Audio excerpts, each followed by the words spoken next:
உங்களை கொண்டு தொடங்கினதை நான் உங்களை கொண்டு செய்து முடிப்பேன் என்று கர்த்தர் வாக்கு கொடுக்கிறார்.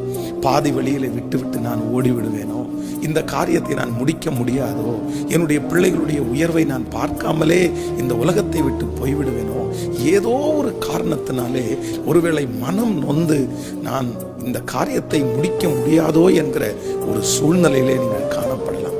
ஆனால் உன்னை கொண்டு நான் துவங்கினதை, உங்கள் கையிலே கொடுத்த அந்த காரியத்தை, எந்த பிரச்சனை வந்தாலும், எவ்வளவு போராட்டங்கள் வந்தாலும், எத்தனை பலவீனங்கள் வந்தாலும் ஆண்டவர் சொல்லுகிறார், நான் உங்களை கொண்டு செய்து முடிக்க வல்லவர்.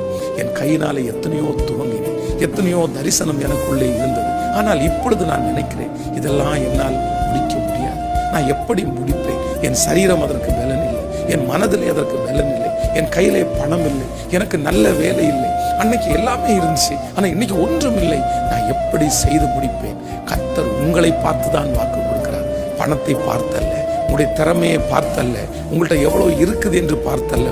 இந்த தரிசனத்தை கொடுத்தவர் கர்த்தர்.